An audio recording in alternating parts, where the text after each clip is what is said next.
우리가 누가복음을 보게 되면은 마태복음이나 마가복음 또 요한복음보다 기도에 대한 내용이 대단히 많이 있습니다. 특별히 오늘 11장 1절부터 4절에 보면 주님이 가르쳐 주신 기도가 있고요. 또 5절부터 13절에 밤중에 떡을 구하러 온 친구가 있습니다. 그러니까 오늘 본문의 연결 부분의 시작 부분과 또 끝 부분에도 다 기도에 대한 예화가 기록되어 있어요. 또 예수님은 공생애가 시작하실 때도 세례받고 기도하신 장면이 누가복음에 써 있어요. 또 십자가에 못 박혀서 인류의 모든 죄악을 다 담당하시고 돌아가실 때 마지막 말씀은 기도로서 끝을 맺는 장면이 누가복음에는 다른 복음서와 다르게 기록되어 있는 걸 볼 수가 있어요. 오늘 본문 누가복음 18장을 보게 되면 불의한 재판관과 과부에 대한 내용, 우리 다 알고 있는 아주 흔한 내용이죠. 그런데 이 누가복음은 소위 샌드위치 기법이라고 그래가지고 예수의 사역이 기록되어 있어요. 그건 뭐냐면 샌드위치 맨 밑에 토스트 빵이 있잖아요. 그 위에 여러 가지 집어넣을 거 다 집어넣은 다음에 또 뭐 빵을 딱 덮었어요. 그렇게 하듯이 예수님이 예루살렘을 향하여 걸어간다, 예루살렘에 향하여 바라보사, 예루살렘을 향하여 올라가기로 굳게 결심하사, 이렇게 예루살렘을 향하여 갈 때에 나머지 여러 가지 귀신을 쫓고 병든 사람을 고치고 죽은 사람을 살리며 또 책망할 걸 책망하고 가르치시는 장면들이 들어간 다음에 다시 예루살렘에 가시는 장면으로. 그래서 이 예루살렘이 여기 누가복음에서는 샌드위치 같이, 그 빵같이 그렇게 딱딱딱딱 껴 있어요.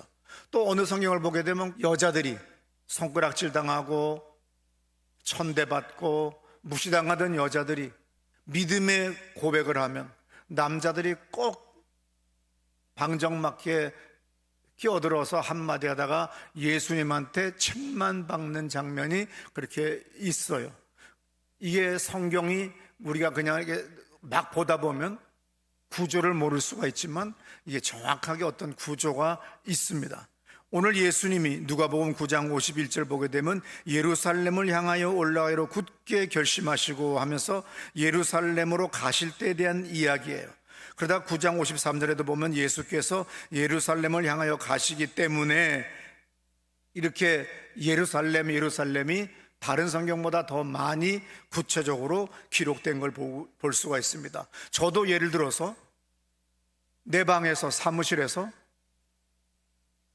길가에 세워진 제 자동차에 타러 갑니다. 그것이 내 목적이에요. 목표예요. 그런데 가다가 목사 마음에 예배당에는 누가 있나 하고 살짝 열어봐요. 그러다가 어떤 교인이 있으면 저분을 한번 기도를 해드리고 와야 되겠다 하고 마음을 먹었더니 위에서 또 이분 저분 내려오다 보니까 여러분을 기도를 해드리게 되고, 또 나가다가 로비에서 또 어떤 분을 만나서 그분이 또 긴급하게 의논할 게 있다고 해서 또 그분하고 또 얘기하다 보면 30분 지날 때가 있어요.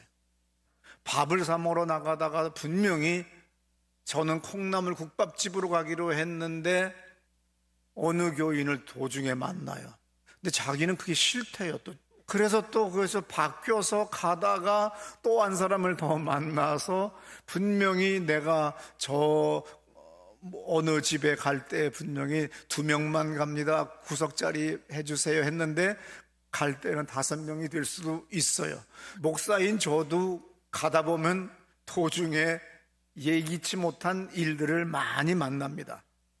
누가복음도 예수님이 예루살렘을 향하여 가시는데 가시는 도중에 여러 가지 사건들을 만나게 돼요. 누가복음 17장 11절에 보면 예수께서 예루살렘으로 가실 때에 그랬어요. 그러니까 사마리아와 갈릴리 사이로 지나가신다고 하는 그 장면입니다. 그러면서 누가복음 19장까지 예수님은 계속해서 예루살렘을 향하여 가시는 중이에요.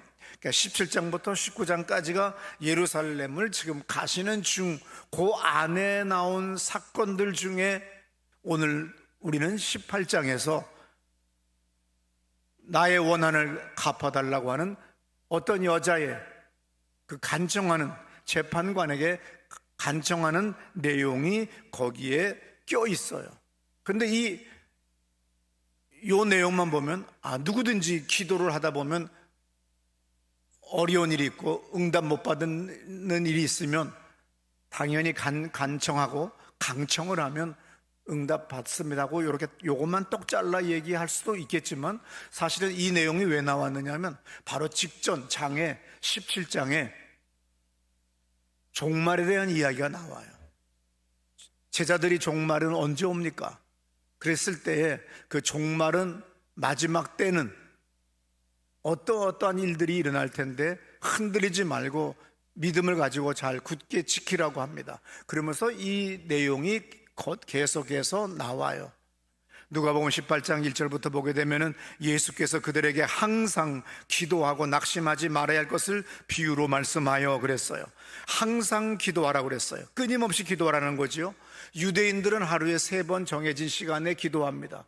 또 알라신을 믿는 사람들도 특정한 시간에 자기들의 성전이 있는 방향을 향하여 기도하지만, 예수님은 그걸 넘어서 그냥 끊임없이 내 삶의 자리에서 언제나 주의 이름을 부르며 기도하라는 겁니다. 꼭 뭐 자리를 정해놓고 예배당 가서만이 아니라 언제나 자동차를 탈 때도, 버스를 탈 때도, 밥을 먹을 때에도, 초콜릿 하나를 먹을 때에도 하나하나 무엇을 하더라도 기도해야 돼요. 사소로운 거지만 그 사소로운 것들을 우리는 기도 안 할 때가 있어요. 아까 광고 시간에 얘기했듯이 신지영 집사님은 새벽 기도 가는데 바로 2m 앞에 고층 건물에서 투신하는 사람이 떨어지는 바람에 엄청난 충격을 받았고, 또 자기가 하나님이 이렇게 나를 천사들을 보내어 둘러 진치고 있는구나 하는 것을, 말씀을 새삼 실감하는 그러한 경험을 하는 것을 우리는 봅니다. 그런데 2절에 보면 이르시되 어떤 도시에 하나님을 두려워하지 않고 사람을 무시하는 한 재판관이 있는데, 하나님 두려워하지도 않아요. 법도 가소로워요. 뭐든지 마음대로 할 수 있다고 생각하는 아나무인인 거지요. 갑질하는 인간이라는 거예요. 우리 인생이 어느 날 갑질하는 인간 하나 만날 때가 있어요. 하나님도 두려워하지 않아요. 인간도, 여러분도 무시해요. 이런 거 하나 만나면요, 정말 인생 재수 없는 거예요. 누가복음 18장 3절에 그 도시에 한 과부가 있어 자주 그에게 가서 내 원수에 대한 나의 원한을 풀어주소서 하되 그랬어요. 원수는 여기 헬라어에 소송에서 상대방을 가르치는 그 얘기를 오늘 우리나라 번역본에서는 원수라고 번역을 했어요. 아무쪼록 18장 4절에 다 같이 읽으실까요? 그가 얼마 동안 듣지 아니하다가 후에 속으로 생각하되 내가 하나님을 두려워하지 않고 사람을 무시하나. 내가 하나님을 두려워하지 않고 사람을 무시하나 그랬어요. 재판관 저도 알아요. 지 성질이 하나님을 두려워하지 않고 사람을 무시한다. 오만방자함을 이중으로 표현한 내용이 오늘 본문 말씀이죠. 5절 다 같이 읽으실까요? 나를 번거롭게 하니 내가 그 원한을 풀어주리라. 그렇지 않으면 늘 와서 나를 괴롭게 하리라 하였느니.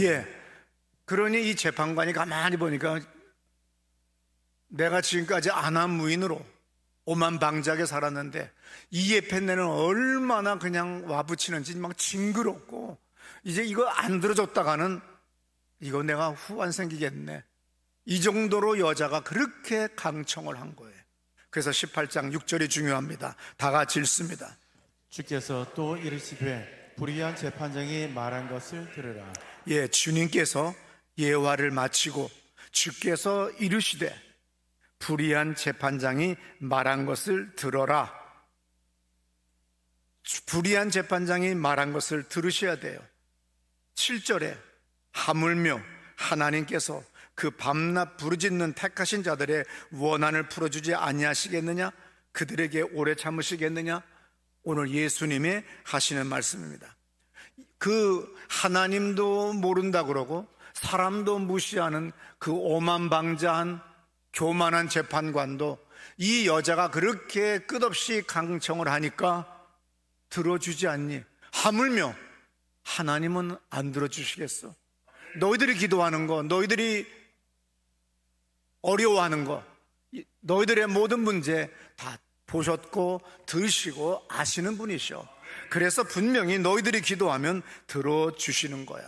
아까 처음에 얘기했지만 바로 17장까지 내용이 종말에 대한 이야기들을 하다가 오늘 이 본문으로 들어오는 거예요. 왜냐하면 너희들을 얼마나 많은 사람들이 조롱하겠니? 오늘 21세기에 와서도 각 나라에서도 교회라고 하는 거 가소롭게 보일 수가 있어요. 어떻든 간에 인자의 날, 하나님의 나라, 곧 세상의 종말들에 대해서 의문을 품고 있는 교인들이 가끔은 있잖아요. 그러니까 흔들리는 거예요. 그 믿음이. 왜? 세상 사람들이 가소롭다고 욕하고 조롱하고 멸시해요. 그 시대 2000년 전에 예수를 믿으면 그 집단에서 따돌림을 당합니다. 또 취업을 못할 수도 있어요. 그러니까 여러 가지 일이 안 좋기 때문에 예수를 믿는다고 공개적으로 얘기할 수도 없는 그런 알량한 신앙을 가진 사람한테는 흔들리는 거예요. 신앙이. 바로 그분들에 대해서 오늘 이 본문 말씀이 있었던 거예요. 누가복음은 서기 80년에서 90년 사이에 기록되었다고 우리 성서학자들은 말합니다. 예수님을 따르면 그 시대에 손가락질을 받고 억압과 조롱 속에서 예수의 재림이 어떻게 있을 수 있느냐고 많은 사람들한테 계속해서 원망스러운 욕들을 듣게 돼요. 그러니까 얼마나 원한이 사무치겠어요, 이 사람들이. 그러니까 예수님이 누가복음 18장 7절부터 뭐라고 그래요? 하물며 하나님께서 그 밤낮 부르짖는 택하신 자들의 원한을 풀어주시지 않겠니? 그 나쁜 재판관도, 불의한 재판관도, 싸가지 없는 그 재판관도, 저 과부 여자, 보잘것없는 여자가 그렇게 강청 날마다 오니까 들어주잖아. 그런데 하물며 너희들의 기도는 왜 안 들어주시겠어? 이것이 오늘 우리들에게 하시는 말씀입니다. 8절 다시 한번 읽으실까요? 다 같이. 내가 너희에게 이르노니 속히 그 원한을 풀어주시리라. 그러나 인자가 올 때에 세상에서 믿음을 보겠느냐 하시니라. 오늘 인자가 올 때 세상에서 그 믿음 볼 수 있겠니? 분명히 너희들의 원한, 수모당했던 거, 조롱당했던 거, 멸시와 천대를 받았던 거, 따돌림 당했던 거 다 주님은 아시기 때문에 그 원한 풀어준다고 얘기합니다. 근데 정말 마지막 날 인자의 때에 그 믿음 볼 수 있을까? 흔들리지 않고 끝까지 신앙을 견지하고 있을까? 예수님이 그 말씀을 오늘 하시는 거예요. 오늘 본문은 삶에 적용하는 해석을 제가 하겠어요. 분명히 진짜 내용은 아까 얘기한 그 종말론을 믿는 사람들이 세상 사람들한테 조롱을 당하고 수치와 모욕을 당할 때 예수님은 누가를 통하여 누가복음에서 말씀합니다. 분명히 원한을 풀어주실 거라고 하는 것이 원 내용이지만 이것을 오늘 우리의 삶에 적용할 때 우리가 얼마나 억울할 때가 많아요. 회사를 갔는데 그 나한테 갑질하는 그 놈의 인간이 얼마나 아침부터 잔소리를 붙인지 창자가 뒤틀려요. 꼬여요. 그래서 그냥 회사 가자마자 응급실로 실려갈 정도로. 이 세상 살다 보면 눈 뒤집어지고 배가 뒤틀리고 머리가 노랗게 뱅글뱅글 돌아가는 그런 것들을 많이 겪는 것이 우리의 삶이고 인생입니다. 이러한 분들에게 누가복음 18장 1절에서 예수께서 그들에게 항상 기도하고 낙심하지 말아야 할 것을 비유로 말씀하셨다고 그랬어요. 18장 8절에서 내가 너에게 이르노니 속히 그 원한을 풀어주실 것이다. 오늘 2025년 여름의 마지막 주간입니다. 주님의 은혜로 잘 지냈어요. 이제 가을을 맞이해서 주님께서 나와 함께 하시도록 한번 기도해 보세요. 안 하던 기도 하나만 하더라도 인생이 달라져요. 안 하던 것 하면 이거 죽는 거 아니야 그러지 말고 안 하던 거 하세요. 인생이 달라지는 거예요. 제가 안 하던 짓을 하나 했어요. 그건 뭐냐면 제 아내가 자동차를 탈 때 항상 제가 탔던 차를 운전하고 나는 이제 새 차를 타요. 왜냐면 돈이 없으니까. 근데 마침 노원영 장로님 네 분이 왔을 때 나 다음에는 무슨 차를 사지? 그래서 차를 이제 우리 사람을 빨리 줘야 너무 많이 뛰었기 때문에 이화영 권사가 말하기를 그래도 차값 1,000만 원 정도 중고가가 됐을 때 빨리 팔지 않으면 1,000만 원이 어디서 나오겠어요? 그러는 거예요. 근데 목사님 차가 970 몇만 원 나올 때 지금 팔아야 보증금을 만들 수 있으니까 부담 안 되니까 지금 하세요 그런 거예요. 그래서 노은영 장로님 네 분 앞에서 내가 또 자랑스럽게 나 이제 내 차는 우리 사람 주고 새 차 살 거야 했더니 노은영 장로가 눈을 동그랗게 뜨더니 나는 그런 차 안 탈 거예요. 어떻게 남편이 타던 차를 타요? 새 차를 사줘야죠 아내에게. 그랬더니 노은영 장로님 남편 되시는 분이 또 그럼요 새 차를 사주셔야죠. 내가 속으로 그랬어요. 자기들은 의사잖아. 의사는 돈이 있잖아. 근데 그 말은 못하고 그래서 내가 이화영 권사한테 전화를 했어요. 등록비는 얼마고 취득세는 뭐 얼마고 뭐는 얼마인데 어느 정도 때가 빨리 돼야 됐더니 지금 970 몇만 원 받을 때 빨리 파세요. 그래야 차를 하나 살 수 있어요. 그래서 지난주에 새 차를 처음으로 제 아내에게 사줬습니다. 이거 박수 받자고 한 거 아니라니까. 안 하던 짓 해다가 죽을 수도 있다니까. 그래서 아무쪼록 나 노은영 장로님 눈 동그랗게 뜨고 내 남편 차 안 타요. 저는 새 차 타지. 사주려면 새 차를 사주셔야죠 사모님한테. 내가 그냥 실컷 두 내외한테 당해가지고 급수를 황창 낮춘 자동차를 새 차를 샀습니다. 여러분 안 하던 짓 하면요 이게 뭔가 하나님의 축복의 신호예요. 그래서 안 하던 짓을 한번 해보세요. 기도해봐요 한번. 그러면 하늘의 천사들이 움직이기 시작한대요. 근데 끝까지 안 하니까 천사들이 하다가 집어치고 올라갔대요. 그래서 이번 이 9월 1일 날 첫 번째 토요일 날 총동원 새벽기도 하세요. 그리고 이 가을에 한번 시원하니까 기도를 해보세요. 여러분 우리가 자기개발이라고 하는 서적들이 있죠. 뭐 지그지글러라든지 아니면 수많은 사람들의 그 자기개발에 대한 책들이 많이 있습니다. 그래서 특별히 영업하는 분들이 영업소 소장을 통하여 그런 얘기들을 많이 들었을 거예요. 내가 1등 할 거야. 나는 네트워크 판매 우리 다단계 회사에서 내가 다이아몬드가 될 거야. 그래서 연말 시상식 때 내가 드레스를 입고 내가 올라갈 거야. 그런 마음을 딱 먹으면 벌써 네트워크가 형성된대요. 그리고 정말로 팔 수 있는 길들이 열린답니다.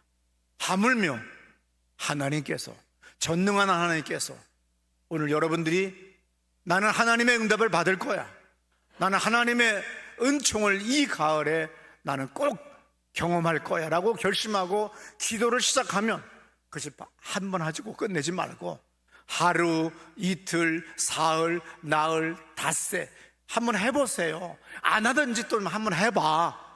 그러면 문을 활짝 열고 들어와 보세요. 비밀번호 모르지? 그게 무슨 교인이야 그게. 그게 무슨 집사고 무슨 권사고 장로냐 이거야. 비밀번호 몰라가지고 어쩌다 대낮에 한번 와가지고는 막 전화가 오는 거야. 비밀번호 뭐냐고. 화장실 비밀번호 몇 번이냐고. 우리 이 교회는요 치매 예방이 되는 교회예요. 화장실도 비밀번호, 그저 현관도 비밀번호, 학교에 있기 때문에 전부 다 외부인 출입을 금지하기 위하여 비밀번호로 되어 있어요. 저는 집에 있는 아파트서부터 현관 다 비밀번호, 카드 저 안 써요. 머리 나빠질까 봐. 카드 딱 대면 열리잖아요. 나는 멍청하지만 1, 0, 아이고 잘못했구나. 별표를 먼저 눌러야지. 별 1, 0, 0, 4. 그 다음에 우리 또 암호 그거 눌러요. 그리고 내 방 현관문 또 비밀번호 눌러요. 우리 집 현관문 또 비밀번호 눌러요. 계속 외우다 보니까 교통사고 난 후에 배란간 임증번호 한다고 해서 5자짜리 5자 4자짜리 번호가 오지요. 그런데 그게 안 외워졌었어요. 근데 지금은 5줄씩 외워요. 그냥 트럭 보면 그냥 외워져요. 그냥 외워서 다니세요. 그러면 인생이 훨씬 달라집니다. 그래서 이 가을에 다른 것 다 잊어버리고 자리 바꿔 앉아요. 집에 가서 침대 위치 바꾸세요. 커튼도 좀 바꾸고 베갯잎도 좀 제발 좀 바꿔. 3년 된 베개는 버리래요. 왜 알러지가 생기고 감기가 생기느냐? 베개를 안 버린대. 근데 2, 3년마다 버리랍니다. 그리고 안 하던 짓인 새벽에 이불을 확 박차고 일어나서 자기 집 문을 박차고 나와서 예배당 문을 확 열고 들어와 아버지 하고 기도하면 주님께서 놀랍게 역사하실 줄로 믿습니다. 우리 다 자리에서 일어나셔서 우리 기도합시다. 하나님 아버지, 오늘 담임 목사가 안 하던 짓 합니다. 설교도 짧게 합니다. 자기 아내 자동차도 사줬답니다. 새 차를. 주여, 나도 안 하던 짓을 한번 해보겠습니다. 이 가을에 내가 주님 앞에 예수 이름으로 기도할 때 성령 하나님 역사해 주옵소서. 우리 두 손 번쩍 들고 여러분들의 가장 큰 기도 제목이 뭐예요? 다 같이 기도합니다. 주여!